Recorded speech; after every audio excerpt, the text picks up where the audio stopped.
ಓಂ ಶ್ರೀ ಗುರು ಬಸವಲಿಂಗಾಯ ನಮಃ. ಸರ್ವರಿಗೂ ಶರಣು ಶರಣ. ಜಗತ್ತಿನ ವಿಷಯವಾಗಿ ನಾವು ತಿಳ್ಕೊಳ್ತಾ ಇದ್ದೀವಿ. ಯುವಕರಿದ್ದಾಗ ಬಹಳ ಜನರಿಗೆ ಸಮಾಜವನ್ನ, ಜಗತ್ತನ್ನ ಬದಲಾಯಿಸಬೇಕು,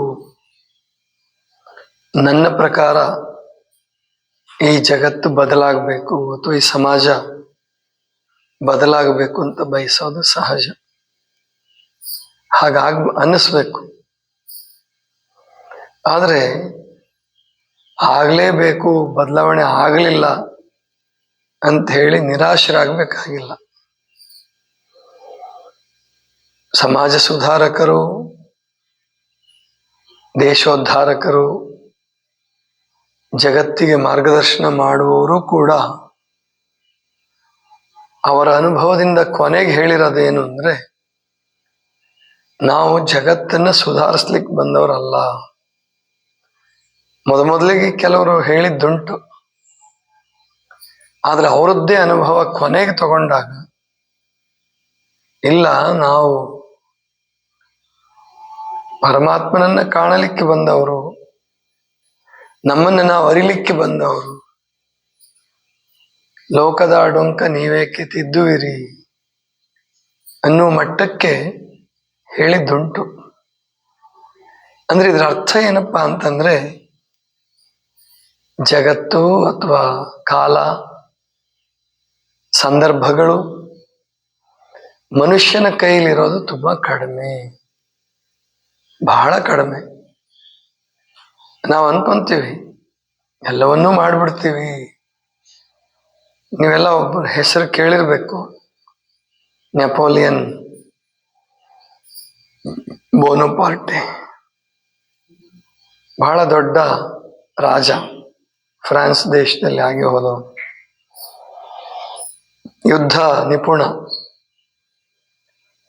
ಸೈನಿಕನಾಗಿ ಸೇರ್ಕೋಬೇಕು ಅಂತ ಹೋದವನು ತಿರಸ್ಕಾರಗೊಂಡವು, ಹೊರಗೆ ಬಂದಂತ, ಹೊರಗೆ ಕಳಿಸಲ್ಪಟ್ಟಂತ, ಕುಳ್ಳಗಿದ್ದ ಅವನು. ಸೈನಿಕ ಆಗೋದಕ್ಕೆ ಎಷ್ಟು ಹೈಟ್ ಬೇಕಾಗಿತ್ತು ಅಷ್ಟು ಹೈಟ್ ಇರಲಿಲ್ಲ. ಮೊದಲನೇ ಪರೀಕ್ಷೆನಲ್ಲೇ ಕ್ಯೂನಲ್ಲಿ ನಿಂತಿರ್ತಾನೆ, ಹೊರಗೆ ಹಾಕ್ಬಿಡ್ತಾರೆ. ಮುಂದೆ ಸರ್ವಾಧಿಕಾರಿ ಮಟ್ಟಕ್ಕೆ ಬರಕ್ ಪ್ರಯತ್ನ ಪಟ್ಟ, ಆಗಲಿಲ್ಲ. ಅವನು ಆಗಾಗ ಹೇಳ್ತಿದ್ನಂತೆ, ಇಂಪಾಸಿಬಲ್ ಅನ್ನೋ ಶಬ್ದ ನನ್ನ ಡಿಕ್ಷನರಿನಲ್ಲೇ ಇಲ್ಲ. ಆದ್ರೆ ಕೊನೆಗೆ ಅವನು ಸೋತು ಒಂದು ದ್ವೀಪದಲ್ಲಿ ಬಂಧಿಯಾದ. ಅಂದ್ರೆ ಅವನು ಇಟ್ಟರು, ಗೃಹ ಬಂಧನದಲ್ಲಿ ಇಟ್ಟಂಗೆ ಒಂದು ದ್ವೀಪದಲ್ಲಿ ಇಟ್ಟರು. ಆವಾಗ ಅವನ ಮನೋಭಾವನೆ ಬೇರೆ ಆಯ್ತು. ಅಂದ್ರೆ ನಾವು ಯುವಕರಿದ್ದಾಗ ನೋಡುವ ಜಗತ್ತೇ ಬೇರೆ, ಅನುಭವ ಬಂದ್ಮೇಲೆ, ವಯಸ್ಸಾದ ಮೇಲೆ ಜಗತ್ತು ಕಾಣೋದೇ ಬೇರೆ. ತಪ್ಪಲ್ಲ, ಹಾಗನ್ನಿಸ್ಬೇಕು. ಈಗ ನಾವು ನಮ್ಮ ನಿಮ್ಮ ವಿಚಾರವನ್ನೇ ತಗೊಳ್ಳೋಣ. ನಾವ್ಯಾರು ಏನು ದೊಡ್ಡವರಲ್ಲ, ಸಂತರಲ್ಲ, ಶರಣರಲ್ಲ, ರಾಜರು ಅಲ್ಲ, ಏನೂ ಅಲ್ಲ. ನಾವೆಲ್ಲ ಸಾಮಾನ್ಯರು. ಚಿಕ್ಕವರಿದ್ದಾಗ ನೀವು ಆಟ ಆಡ್ತಿದ್ರಲ್ಲ, ಅಂದ್ರೆ ಏನು ಬಾಲ್ಯಾವಸ್ಥೆ, ಇನ್ನು 1ನೇ ತರಗತಿಗೂ ಹೋಗಿಲ್ಲ, ಈಗೆಲ್ಲ ನರ್ಸರಿ, ಪ್ರೀ ನರ್ಸರಿ ಅಂತಾರೆ ಇವಾಗೆಲ್ಲ. ಇಂತಹ ಸಂದರ್ಭದ್ದು ಯೋಚನೆ ಮಾಡ್ಕೊಳ್ಳಿ. ಆಮೇಲೆ ಅದರಲ್ಲೂ ಗಂಡು ಮಕ್ಕಳು, ಆ ಚಿಕ್ಕವರಿದ್ದ ಗಂಡು ಮಕ್ಳಿಗೆ ಅನ್ಸೋದೇ ಬೇರೆ, ಹೆಣ್ಮಕ್ಳಿಗೆ ಅನ್ಸೋದೇ ಬೇರೆ. ಒಂದು ಗೊಂಬೆಯನ್ನ ಗಂಡು ಮಕ್ಳ ಕೈ ಕೊಡ್ರಿ, ಸಣ್ಣ ಹುಡುಗರ ಕೈಗೆ, ಅವು ಕಾಲು ಕೈ ಮುರಿತಾವ ಮೊದಲು. ಅದೇ ಗೊಂಬೆಯನ್ನು ಹೆಣ್ಮಕ್ಳ ಕೈ ಕೊಡ್ರಿ, ಸಣ್ಣ ಮಕ್ಳ ಕೈಗೆ, ಅವು ಸ್ನಾನ ಮಾಡಿಸ್ತವೆ, ತೊಟ್ಲು ಕಟ್ತವೆ. ಅದ ತಾಯಿ ಮಗುವಿಗೆ ಏನ್ ಮಾಡ್ಬೇಕು ಅದನ್ನ ಮಾಡ್ತಾವೆ. ಅದೇ ಗಂಡು ಮಕ್ಳಾದ್ರೆ ಸ್ವಲ್ಪ ಚೇಷ್ಟೆ ಮಾಡೋದು, ಅವಕ್ಕೆ ಅವ ಸ್ವಭಾವ, ಅದೇನು ಮಾಡಕ್ ಬರಲ್ಲ. ಮತ್ತೆ ಎಲ್ಲಾ ಗಂಡು ಮಕ್ಳು ಹಾಗೆ ಇರ್ತಾರೆ ಅಂತಲ್ಲ, ಹೆಚ್ಚು ಜನ ಮತ್ತೆಲ್ಲ ಹೆಣ್ಮಕ್ಳು ಒಂದೇ ತರ ಇರ್ತಾರೆ ಅಂತಲ್ಲ, ಹೆಚ್ಚು ಜನರ ಭಾವನೆಗಳು ಹೆಣ್ಣಿನ ಸಹಜ ಪ್ರೀತಿ ತಾಯಿಯ ಕಡೆಗಿದ್ರೆ, ಗಂಡಿನ ಸಹಜ ಸ್ವಭಾವ ತಂದೆಯದ್ದು ಅಥವಾ ಸೈನಿಕರದು ಪೊಲೀಸರದು ಈ ತರ ಇರುತ್ತೆ. ಹೀಗೆ ಅಂದ್ರೆ ಈ ಜಗತ್ತು ಬೇರೆ ಬೇರೆ ಸಂದರ್ಭಗಳಲ್ಲಿ ಬೇರೆ ಬೇರೆ ರೀತಿನಲ್ಲಿ ಕಾಣುತ್ತೆ. ಹಾಗಾದ್ರೆ ಜಗತ್ ಬದಲಾವಣೆ ಆಗ್ತಿದೆಯಾ? ಬಹಳ ಜನ ಹೇಳೋದೇನಂದ್ರೆ ಜಗತ್ ಕೆಟ್ಟೋಯ್ತು, ನಮ್ ಕಾಲ ಚೆನ್ನಾಗಿತ್ತು, ನಿಮ್ ಕಾಲ ಚೆನ್ನಾಗಿಲ್ಲ. ಬಹಳ ಜನರ ಸಮಸ್ಯೆ ಇದೆ. ನಮ್ ಕಾಲ ಚೆನ್ನಾಗಿತ್ತು, ನಿಮ್ ಕಾಲ ಚೆನ್ನಾಗಿಲ್ಲ. ಅಂದ್ರೆ ದೊಡ್ಡವ್ರು ಹೇಳೋದು, ಅಪ್ಪ ಮಗನಿಗೆ ಹೇಳೋದು, ನಮ್ ಕಾಲದಲ್ಲಿ ತುಂಬಾ ಚೆನ್ನಾಗಿತ್ತು ಕಂಡ್ರು, ನೀವೆಲ್ಲ ಕೆಟ್ಟೋಗ್ಬಿಟ್ರಿ. ಇಲ್ಲ, ಹಂಗೇನಿಲ್ಲ. ಕೆಡುಕು ಒಳಿತು ದೋಷಗಳು ಮತ್ತು ಒಳ್ಳೆ ಅಂಶಗಳು ಪ್ಲಸ್ ಮೈನಸ್ ಎಲ್ಲ ಕಾಲಕ್ಕೂ ಇರೋದೆ, ಎಲ್ಲ ಕಾಲಕ್ಕೂ ಇರ್ತದ. ಅದಕ್ಕೆ ಒಬ್ರು ಸಾಹಿತಿಗಳಿದ್ರು, 104, 103, 104 ವರ್ಷ ಬದುಕಿದ್ರು. ಏನ್ ಮೂರ್ತಿರಾವ್ ಅಂತ ಹೇಳಿ. ಅವರು ನಾನು ಚಿಕ್ಕವನಿದ್ದಾಗ ಹೈಸ್ಕೂಲ್ ಇದ್ದಾಗ ಅವ್ರದ್ದು ಸಂದರ್ಶನ ಕೇಳ್ತಿದ್ದೆ ಮೇಲಿನ ಮೇಲೆ. ಬೆಂಗಳೂರಲ್ಲೇ ಇದ್ರು ಅವರು.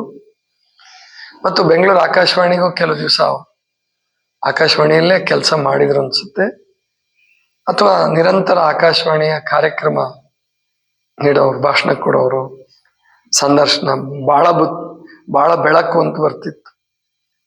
ಅವ್ರು ಹೇಳೋರು, ನಾನು ನನ್ನ ಮಕ್ಕಳಿಗೆ ಅಥವಾ ನನ್ನ ಚಿಕ್ಕವರಿಗೆ, ನನಗಿಂತ ಚಿಕ್ಕವರಿಗೆ ಜಗತ್ ಕೆಟ್ಟೋಯ್ತು ಅಂತ ಹೇಳಲ್ಲ, ಸ್ವರ್ಣ ಯುಗ ಬರ್ತಾ ಇದೆ, ಸುವರ್ಣ ಯುಗ ಬರ್ತಾ ಇದೆ ಅಂತ ನಾನು ಹೇಳ್ತೀನಿ. ಹೌದು, ಜಗತ್ ಬದಲಾವಣೆ ಆಗ್ತಾ ಇದೆ. ಕೆಲವು ತೊಡಕುಗಳು ತೊಂದರೆಗಳು ಹೊಸದಾಗಿ ಉಟ್ಕೊಂಡಿರ್ಬೋದು, ಆದ್ರೆ ಒಳ್ಳೆ ಕಾಲ ಬರ್ತಾ ಇದೆ ಅಂತ ನಾನು ಹೇಳೋದು ಅಂತ ಹೇಳ್ತಿದ್ರು ಅವ್ರು. ಯಾಕಂದ್ರೆ ನಮ್ಮ ಅಜ್ಜ ನಮ್ಮ ಅಪ್ಪನಿಗೆ ಹೇಳ್ದ, ನಮ್ ಕಾಲ ಚೆನ್ನಾಗಿತ್ತು, ನಿಮ್ ಕಾಲ ಚೆನ್ನಾಗಿಲ್ಲ. ನಮ್ಮ ಅಪ್ಪ ನನಗೆ ಹೇಳ್ದ, ನಮ್ ಕಾಲ ಚೆನ್ನಾಗಿತ್ತು, ನಿಮ್ ಕಾಲ ಚೆನ್ನಾಗಿಲ್ಲ. ನಾನ್ ನನ್ನ ಮಕ್ಳಿಗೆ ಹಂಗೆ ಹೇಳಲ್ಲ, ನಿಮ್ ಕಾಲ ಚೆನ್ನಾಗಿದೆ ಅಂತ ಹೇಳ್ತೀನಿ. ಯಾಕಂದ್ರೆ ನಿಮ್ ಕಾಲದಲ್ಲಿ ಸ್ವಾತಂತ್ರ್ಯ ಬಂದಿದೆ ನೋಡಿ, ಅದಕ್ಕಿಂತ ದೊಡ್ಡದು ಯಾವ್ದು ಬೇಕು? ಬ್ರಿಟಿಷರು ಅಂದ್ರೆ ಎರಡೂ ಕಾಲವನ್ನು ನೋಡಿದ್ರು. ಏನ್ ಮಾಡ್ತಾರೆ ರಾಯರು? 1901ನೇ ಇಸ್ವಿಲೋ ಅಥವಾ 1900 ಹುಟ್ಟಿದ್ರು ಅವ್ರು. ಅವ್ರಿಗೆ 47 ವರ್ಷ ಇದ್ದಾಗ ಅಥವಾ 46 ವರ್ಷ ಇದ್ದಾಗ ಸ್ವಾತಂತ್ರ್ಯ ಬಂತು. ಆಮೇಲೆ ಒಂದು 60 ವರ್ಷ ಬದುಕಿದ್ರು, ಅಥವಾ 57 ವರ್ಷ ಬದುಕಿದ್ರು. ಅಂದ್ರೆ ಸ್ವಾತಂತ್ರ್ಯದ ಪೂರ್ವವನ್ನು ನೋಡಿದ್ದಾರೆ ಅವರು, ಸ್ವಾತಂತ್ರ್ಯ ನಂತರದ ಕಾಲವನ್ನು ನೋಡಿದ್ದಾರೆ. ಇದು ಚೆನ್ನಾಗಿದೆ ಅಂತ ಹೇಳ್ತೀನಪ್ಪ, ಯಾಕಂದ್ರೆ ನಮ್ದೇ ಆಡಳಿತ. ಆಮೇಲೆ ವಿಜ್ಞಾನ ಮುಂದುವರೆದಿದೆ, ಮತ್ತೆ ಸಮಾನ ಅವಕಾಶಗಳು, ಬಡವರಿಗೂ ಹೊಟ್ಟೆ ತುಂಬ ಊಟ ಕೊಡುವಂತ ಪದ್ಧತಿ ಬಂತು. ಇನ್ನು ದುಶ್ಚಟಗಳು ಜಾಸ್ತಿ ಆಗಿದೆ ಅಂತ ಅನ್ಸುತ್ತೆ ನಿಮಗೆ? ಇಲ್ಲ, ಆವಾಗಲೂ ದುಶ್ಚಟಗಳಿದ್ವು. ಅವಾಗ ಜನಸಂಖ್ಯೆ ಕಡಿಮೆ ಇತ್ತು, ಆ ದುಶ್ಚಟ ಮಾಡೋರ್ದು ಸಂಖ್ಯೆನೂ ಕಡಿಮೆ ಇತ್ತು. ಈಗ ಜನಸಂಖ್ಯೆನೂ ಜಾಸ್ತಿ ಆಗಿದೆ, ದುಶ್ಚಟ ಮಾಡೋರ ಸಂಖ್ಯೆ ಜಾಸ್ತಿ ಆಗಿದೆ ಅಂತ ಅನ್ಸುತ್ತೆ. ಲೆಕ್ಕ ಹಾಕಿ ನೋಡಿದ್ರೆ ದುಶ್ಚಟ ಮಾಡೋರ ಸಂಖ್ಯೆ ಕಡಿಮೆನೆ. ಹಾಗೆ ನೋಡ್ತಾ ಹೋದ್ರೆ ಒಳ್ಳೆಯವರು, ಸಮಾಧಾನ ಜೀವಿಗಳು ಇರ್ತಾರೆ. ಇನ್ನು ಪರಿಸರ ಕೆಡಿಸೋರು ಬಹಳ ಜನ ಆದ್ರು ಅಂತ ಅನ್ಸುತ್ತೆ ನನ್ಗೆ. ಮತ್ತೆ ಎಲ್ರಿಗೂ ಸ್ವಂತ ಮನೆ ಬೇಕು, ಸೈಟ್ ಮಾಡಬೇಕು, ಮನೆ ಮೇಲೆ ಮನೆ ಕಟ್ಟಿ ಬಾಡಿಗೆ ಕೊಡಬೇಕು. ಮತ್ತು ವಸ್ತುಗಳಿಗೆ ನೀವು ಬೇಡಿಕೆ ಜಾಸ್ತಿ ಇಟ್ಟಾಗ ರೇಟ್ ಜಾಸ್ತಿ ಆಗೋದು ಸಹಜ. ಕಬ್ಬಿಣದ ರೇಟ್ ಜಾಸ್ತಿ ಆಯ್ತು ಅಂತೀವಿ, ಸಿಮೆಂಟ್ ರೇಟ್ ಜಾಸ್ತಿ ಆಯ್ತು ಅಂತೀವಿ. ಆದ್ರೆ ಎಲ್ರೂ ನಂದು ಸ್ವಂತ ಮನೆನೇ ಬೇಕು, ಬಾಡಿಗೆ ಮನೆಗೆ ಇರಕ್ಕೆ ಯಾರು ತಯಾರಿಲ್ಲ. ಒಂದ್ ವೇಳೆ ಗುಡಿಸ್ಲಲ್ಲಿ ಇರೋಕ್ಕೆ ಯಾರು ತಯಾರಿಲ್ಲ. ಮರದ ಕೆಳಗಿರ್ತಿದ್ರು ಅವಾಗ ಲಾವೋತ್ಸೆ, ಬುದ್ಧ ಸ್ವಂತ ಮನೆ ಕಟ್ಕೊಳ್ಳೇ ಇಲ್ಲ. ಹಲವ ಪ್ರಭುಗಳು, ಅಕ್ಕ ಮಹಾದೇವಿ, ಇವರೆಲ್ಲ ಸ್ವಂತ ಮನೆ ಕಟ್ಕೊಳ್ಳೇ ಇಲ್ಲ. ಈಗ ಆ ಥರದವರು ತುಂಬಾ ಕಡಿಮೆ. ಆ ಥರದವ್ರು ಹಿಮಾಲಯಕ್ಕೆ ಹೋಗ್ತಾರೆ. ಆ ಹಿಮಾಲಯದ ಹೋದಾಗ್ಲೂ ಸ್ವಂತ ಮಠ ಕಟ್ಬೇಕಂತ ಓದಾಡ್ತಿರ್ತಾರೆ. ಮತ್ತೆ ಎಲ್ಲಿಂದ ತರ್ತೀರ ಹೇಳ್ರಿ? ಅಲ್ಲಿ ಹಿಮಾಲಯದಲ್ಲೂ ಕೂಡ ನಮ್ದೊಂದು ಆಶ್ರಮ ಆದ್ರೆ ಚಲೋ ಅಪ್ಪ, ಪಕ್ಕದಲ್ಲಿ ಗುಡಿ ಇರಲಿ, ಒಂದು ಆಶ್ರಮ ಆಗ್ಲಿ ಅಂತ ನಾವು ಆಸೆ ಪಡುವಾಗ, ಎಲ್ಲ ಸರ್ವಸಂಗ ಪರಿತ್ಯಾಗಿ ಆಗಿ ಆಸೆ ಪಡುವಾಗ ಎಲ್ಲಿಂದ ತರ್ತೀರಿ? ಮತ್ತೆ ರೇಟ್ ಜಾಸ್ತಿ ಆಗೋದೇ ಇಲ್ವಾ? ಆಮೇಲೆ ಮೊಬೈಲ್ ಹುಚ್ಚು ಜಾಸ್ತಿ ಆಗಿದೆ ಅಂತ ಎಲ್ಲರೂ ಹೇಳ್ತೀರಿ. ಹೌದು, ಬೇರೆಯವ್ರು ನೋಡಿ ನಾವು ಹಂಗಂತೀವಿ, ನಾವೇ ಮೊಬೈಲ್ ಇಟ್ಕೊಂಡಿದೀವಲ್ಲ, ಹೌದಾ ಇಲ್ವಾ? ಮೊಬೈಲ್ ಇಲ್ದಿದ್ದವ್ರು ಯಾರಿದ್ದಾರೆ? ಬಡವರು, ಭಿಕ್ಷುಕರು. ಒಂದು ಪೇಪರ್ಲಿ ಒಂದು ಚಿತ್ರ ಕೊಟ್ಟಿದ್ರು, ನಾಗಬಾಬಾ, ನಾಗ ಸನ್ಯಾಸಿಗಳು, ಮೈ ಮೇಲೆ ಬಟ್ಟೆ ಇಲ್ಲ, ಮೈ ಮೇಲೆ ಬಟ್ಟೆ ಇಲ್ಲ, ಬತ್ತಲೇ ಇದ್ದ, ಅವನ ಕೈಯಲ್ಲೂ ಮೊಬೈಲ್. ಮತ್ತೆ ಏನ್ ಮಾಡ್ತೀರ ಅವಾಗ? ಮೊಬೈಲ್ ರೇಟ್ ಜಾಸ್ತಿ ಆಗೋದೆ. ಇನ್ನು ಮೊಬೈಲ್ ಚೆನ್ನಾಗಿ ಬರ್ಬೇಕಾದ್ರೆ ಉಪಗ್ರಹ ಬಿಡ್ಬೇಕು. ಮೊಬೈಲ್ ನಿಮಗೆ ನೆಟ್ವರ್ಕೇ ಇಲ್ಲಪ್ಪ, ನೆಟ್ವರ್ಕೇ ಇಲ್ಲ ಅಂತಿರ್ತೀರ. ನಿಮಗೆ ಇದ್ದಲ್ಲಿ ನೆಟ್ವರ್ಕ್ ಚೆನ್ನಾಗಿ ಬರ್ಬೇಕಂದ್ರೆ ಸಿಕ್ಕಾಪಟ್ಟೆ ಟವರ್ ಕಟ್ಟಬೇಕು. ಟವರ್ ಕಟ್ಟಬೇಕು ಅಂದ್ರೆ ಮತ್ತೆ ಕಾಂಕ್ರೀಟ್ ಕಾಡೆ, ಆಮೇಲೆ ಅವುಗಳು ಉಪಗ್ರಹ ಮೇಲೆ ಕಳಿಸ್ಬೇಕು. ಒಂದು ಉಪಗ್ರಹ ನಿಮ್ಮ ಮೇಲೆ ಕಳಿಸ್ಬೇಕಾದ್ರೆ ಎಷ್ಟೋ ರಾಕೆಟ್ಗಳು ಸುಡಬೇಕು, ಅದು ಪರಿಸರ ಮಾಲಿನ್ಯ ಆಗಬೇಕು, ಓಝೋನ್ ಪದರ ಹಾಳಾಗಬೇಕು. ಇನ್ನು ಓಝೋನ್ ಪದರ ಹಾಳಾಯ್ತಂದ್ರೆ ಕ್ಯಾನ್ಸರ್ ಜಾಸ್ತಿ ಆಗಲೇಬೇಕು, ಎಲ್ರಿಗೂ ಕ್ಯಾನ್ಸರ್ ಬರಲೇಬೇಕು. ಹಿಂಗೆ ಜಗತ್ತಿನಲ್ಲಿ ನಾವು ಸಮಗ್ರ ದೃಷ್ಟಿಕೋನ ಇಟ್ಕೊಂಡಾಗ ಜಗತ್ತು ಬೇರೆ ಕಾಣೋದೇ ಬೇರೆ. ನಾವು ಬಹಳ ಜನ ನಾವೇನ್ ಮಾಡ್ತೀವಿ, ನಾನು ಕಾಲೇಜ್ ಓದ್ತಿರ್ಬೇಕಾದ್ರೆ ಒಬ್ರು ಚೀಫ್ ಮಿನಿಸ್ಟರ್ ಆದ್ರು. ಅವಾಗ ಎಲ್ರು ಬೈತಿದ್ರು ಅವ್ರಿಗೆ, ಅಯ್ಯೋ ತುಂಬಾ ಭ್ರಷ್ಟಾಚಾರಿ, ತುಂಬಾ ಭ್ರಷ್ಟಾಚಾರಿ, ಇನ್ನೇನ್ ಆಯ್ತು ಬಿಡು, ಕರ್ನಾಟಕದ ಕತೆ ಮುಗೀತು ಅನ್ನೋ ಲೆಕ್ಕಕ್ಕೆ ಹೇಳ್ತೀನಿ. ಅವಾಗ ನನ್ನ ಮನ್ಸಿಗೆ ಒಂದು ಬಂತು, ಹೌದಪ್ಪ, ಅವ್ರಿಗೆ ನೀವು ಭ್ರಷ್ಟಾಚಾರಿ ಭ್ರಷ್ಟಾಚಾರಿ ಅಂತೀರಿ, ನಾಳೆ ನಿಮ್ಮನ್ನೇ ಚೀಫ್ ಮಿನಿಸ್ಟರ್ ಮಾಡಿದ್ರೆ ಅಂತ ಕೇಳ್ತಿದ್ದೆ ನಾನು ನಮ್ಮ ಸ್ನೇಹಿತರಿಗೆ. ನಾಳೆ ನೀವೇ ಚೀಫ್ ಮಿನಿಸ್ಟರ್ ಆದ್ರಿ ಅಂತ ಇಟ್ಕೊಳ್ಳಿ, ಚೀಫ್ ಮಿನಿಸ್ಟರ್ ಬೇಡ, ಸುಮ್ಮನೆ ಯಾವ್ದಾದ್ರು ಒಂದು ಯೂನಿಯನ್ ಲೀಡರ್ ಆಗಲಿ, ಅವನು ತನ್ನ ಗೆಳೆಯನ್ನೇ ತುಂಬಬೇಕು ಅಂತಾನೆ, ಅಥವಾ ಒಂದು ಸಣ್ಣ ಅಧಿಕಾರ ಸಿಗ್ಲಿ, ತನಗೆ ಬೇಕಾದವ್ರನ್ನ ಕರ್ಕೋಬೇಕು, ಅದು ತತ್ವ ಬಿಟ್ಟಾದ್ರು ನನಗೆ ನನ್ನ ಬಂಧುಗಳು, ನನ್ನ ಬಳಗ, ನನ್ನವ್ರಿಗೆ ಸಿಗಬೇಕು ಅನ್ನೋದು ನಾವು ಸಣ್ಣವರಿದ್ದಾಗಲೇ ಹಂಗೆ ಬಯಸ್ತೀವಿ. ಇನ್ನು ಚೀಫ್ ಮಿನಿಸ್ಟರ್ ಆದ್ಮೇಲೂ ಶುದ್ಧವಾಗಿರೋರ್ನ ಹುಡ್ಕೋದು ಕಷ್ಟ. ಅದರಲ್ಲೂ ಕೆಲವರು ಇರ್ತಾರೆ, ಅವ್ರಿಗೆ ಅವರ ಕಷ್ಟಗಳನ್ನು ನೋಡ್ಬೇಕಲ್ಲ ನಾವು. ಅಂದ್ರೆ ನಾವು ತಿಳ್ಕೋಬೇಕು, ದೊಡ್ಡ ಹುದ್ದೆಗೆ ಹೋಗ್ಲಾರ್ದೆ ಶುದ್ಧವಾಗಿದ್ದೀವಿ ಅಂತ ಹೇಳ್ಕೊಳ್ಳೋದು ಬೇರೆ, ಆದ್ರೆ ದೊಡ್ಡ ಹುದ್ದೆಗೆ ಹೋಗಿಯೂ ಶುದ್ಧವಾಗಿರೋದು ಬೇರೆ. ಅದಕ್ಕೆ ಯಾಕಪ್ಪ ರಾಜಕಾರಣಿಗಳಿಗೆ ಅವ್ರಿಗೆ ಅಷ್ಟೆಲ್ಲ ಗೌರವ ಅಧಿಕಾರ, ಅವ್ರಿಗೆಲ್ಲ ಉಚಿತ ಯಾಕೆ ಕೊಟ್ಟಿದೆ ಸರ್ ವ್ಯವಸ್ಥೆ ಅಥವಾ ಸಂವಿಧಾನನೇ ಕೊಟ್ಟಿದೆ ಅವರಿಗೆ. ಯಾಕೆ ಅಂದ್ರೆ ಅವರು ತಮ್ಮ ಹಿತಾಸಕ್ತಿಯನ್ನು ಬಿಟ್ಟು ದೇಶ ಸೇವೆ ಅಥವಾ ಊರಿನ ಸೇವೆ ಸ್ವಲ್ಪನಾದ್ರು ಮಾಡ್ತಾರೆ. ಅದರಲ್ಲಿ ಎಲ್ಲೋ ಕೆಲವರು ಸೇವನೆ ಜಾಸ್ತಿ ಮಾಡಿ ಸೇವೆಗಿಂತ ಹೆಚ್ಚು ಸೇವನೆ ಮಾಡಕ್ ಹೋಗ್ತಾರೆ, ಅವರು ಸಿಕ್ಕು ಬಿದ್ದು ಜೈಲಿಗೆ ಹೋಗ್ತಾರೆ ಅಥವಾ ಶಿಕ್ಷೆ ಆಗತ್ತೆ. ಇಲ್ಲಿ ಶಿಕ್ಷೆಯನ್ನು ತಪ್ಪಿಸ್ಕೊಂಡ್ರು ಕೂಡ ಅವರು ಮಾಡಿದ ತಪ್ಪಿಗೆ, ದೊಡ್ಡ ದೊಡ್ಡ ಅಧಿಕಾರದಲ್ಲಿರೋರು ಮಾಡಿದ ತಪ್ಪಿಗೆ ಈಗ ಮುಂದಿನ ಜನ್ಮದಲ್ಲಾದರೂ ಶಿಕ್ಷೆ ಅನುಭವಿಸ್ಲೇಬೇಕು. ಯಾಕಂದ್ರೆ ನಾನು ಅನ್ಕೊಂತಿರ್ತೀನಿ, ಬುದ್ಧಿಮಾಂದಿರು, ಆಮೇಲಿಂದ ಸಣ್ಣ ಸಣ್ಣ ಹುಡುಗರು ಇರುವಾಗಲೇ, ಮಗು ಇರುವಾಗಲೇ ಶುಗರ್ ಬರೋದು, ಇಂಥವ್ರಿಗೆಲ್ಲ ಸುಮ್ಮನೆ ಆಗಲ್ಲ. ಅದು ಏನೋ ಮಾಡಿರ್ತೀವಿ ನಾವು, ಈಗ ನೆನಪಿಲ್ಲ, ನಮಗೆ ಗೊತ್ತಿಲ್ಲ ಅಷ್ಟೇ.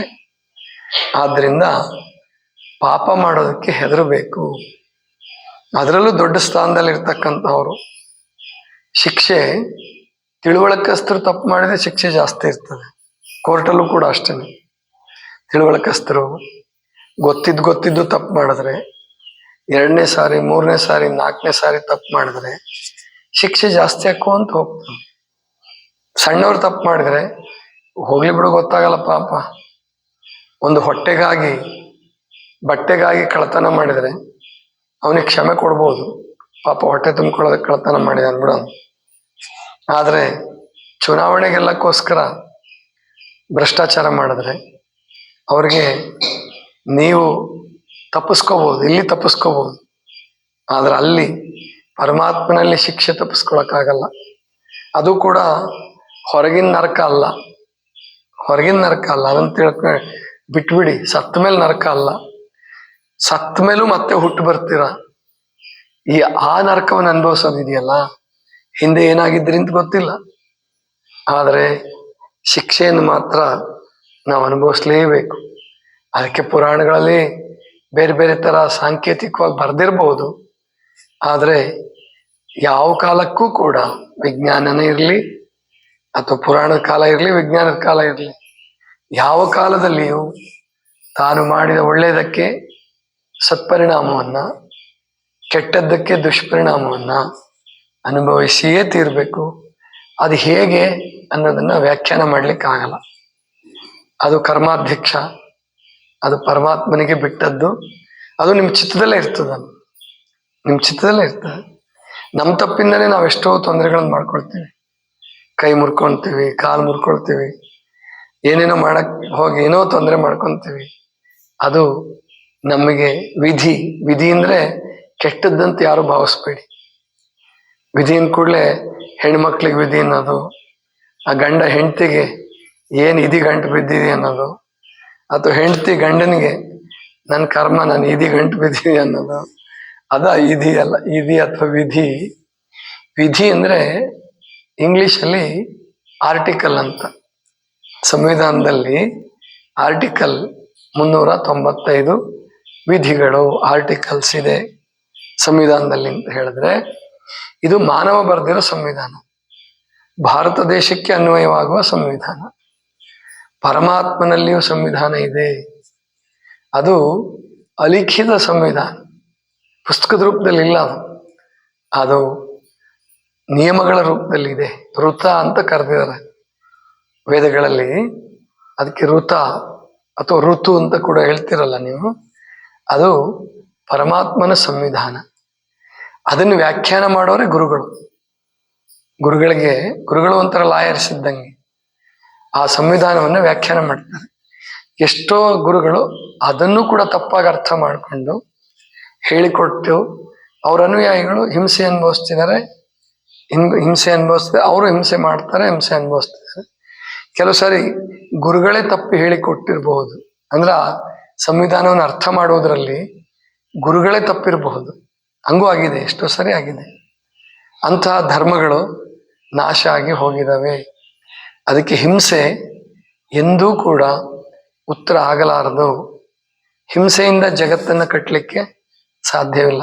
ಹಾಗಂತ ಹೇಳಿ ಅಹಿಂಸೆಯಿಂದ ಎಲ್ಲವನ್ನೂ ತಡ್ಕೊಂಡ್ರೆ ಅವರು ಜಗತ್ತು ಕಟ್ತಾರೆ ಅಂತ ಹೇಳಕ್ಕಾಗಲ್ಲ.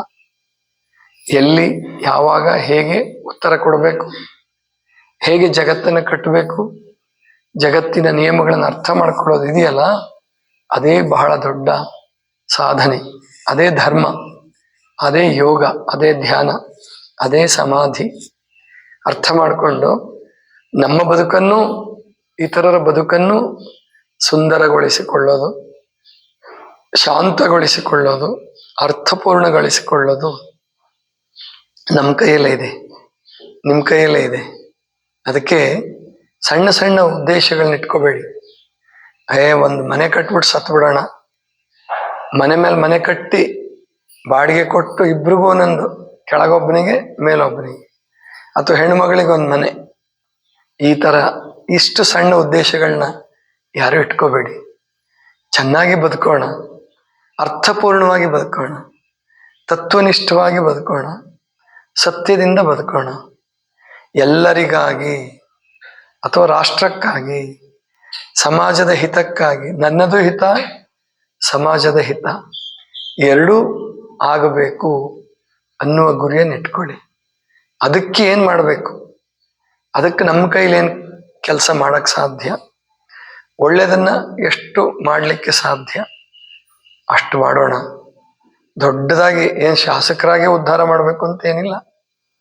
ನಿಮ್ಮ ಸುತ್ತಮುತ್ತ ಪರಿಸರವನ್ನ ಚೆನ್ನಾಗಿ ಮಾಡಿ, ನಿಮ್ಮ ಸಂಬಂಧಗಳೇನಿದಾವಲ್ಲ, ಏನು ಜಗಳಗಳು ಆಗುವಂತ ಅತ್ತೆ ಸೊಸೆ ಸಂಬಂಧ ಇರ್ಬೋದು, ಮಾವಾಳಿಯ ಸಂಬಂಧ ಇರ್ಬೋದು, ಅಣ್ಣ ತಮ್ಮ ಸಂಬಂಧಗಳಿರ್ಬೋದು, ಅಕ್ಕ ತಂಗಿ ಸಂಬಂಧಗಳಿರ್ಬಹುದು, ಇವುಗಳನ್ನೆಲ್ಲ ಸುಧಾರಿಸ್ಕೊಂತ ಹೋಗಿ. ಗಂಡ ಹೆಂಡತಿಯರು ಎಷ್ಟು ಪ್ರೀತಿಯಿಂದ ಇರಕ್ಕೆ ಸಾಧ್ಯವೋ ಅಷ್ಟು ಪ್ರೀತಿಯಿಂದ ಪರಸ್ಪರರ ಹಿತವನ್ನು ಮಾಡೋದು. ಬರೀ ಒಬ್ರ ಹಿತ ಒಬ್ರು ಬಯಸೋದಲ್ಲ, ಇಬ್ರು ಅವರ ಹಿತವನ್ನು ಇವರು, ಇವರ ಹಿತವನ್ನು ಅವರು, ಹೀಗೆ ಬಯಸಿದ್ರೆ ಅದು ಅತ್ಯಂತ ಒಳ್ಳೆಯ ಜಗತ್ತಾಗತ್ತೆ ಅಂತ ನಾವು ಹೇಳೋದು ಬೇಡ, ಅತ್ಯಂತ ಒಳ್ಳೆಯ ಪರಿಸರ ಆಗತ್ತೆ, ಅತ್ಯಂತ ಒಳ್ಳೆ ಮನೆ ಕಟ್ಟಿ. ಮೊದಲು ಮನೆ ಕಟ್ಟೋದೊಂದು ದೊಡ್ಡದಲ್ಲ, ಅತ್ಯಂತ ಬಾಂಧವ್ಯಗಳು ಚೆನ್ನಾಗಿರುವ ಮನೆ, ಸಂಬಂಧಗಳು ಚೆನ್ನಾಗಿರುವ ಮನೆ ಕಟ್ತಾ ಹೋಗಿ. ಪ್ರತಿಯೊಬ್ಬರು ಸಂಬಂಧಗಳನ್ನು ಸುಧಾರಿಸ್ಕೊಳ್ತಾ ಹೋದ್ರೆ ನಿಮ್ಮ ಸುತ್ತಮುತ್ತಲ ಪರಿಸರ ಚೆನ್ನಾಗಾಗತ್ತೆ. ಸುತ್ತಮುತ್ತಲ ಪರಿಸರ ಚೆನ್ನಾಗಾದ್ರೆ ಸಾಕು, ಮುಂದಿಂದ ಅದು ಪರಮಾತ್ಮನಿಗೆ ಬಿಟ್ಬಿಡಿ, ಅಥವಾ ಸಮಾಜಕ್ಕೆ ಬಿಟ್ಬಿಡಿ, ದೇಶಕ್ಕೆ ಬಿಟ್ಬಿಡಿ. ನಮ್ಮದನ್ನ ಸುಧಾರಿಸ್ಕೊಳ್ತಾ ಹೋಗೋಣ, ನಮ್ಮ ಆರೋಗ್ಯವನ್ನ ಸುಧಾರಿಸ್ಕೊಳ್ತಾ ಹೋಗೋಣ, ಬೇರೆಯವ್ರಿಗೆ ಒಳ್ಳೆಯದನ್ನ ಪ್ರಚಾರ ಮಾಡೋಣ. ಇದಿಷ್ಟು ಇವತ್ತಿನ ಚಿಂತನ. ಸರ್ವರಿಗೂ ಶರಣ ಶರಣ.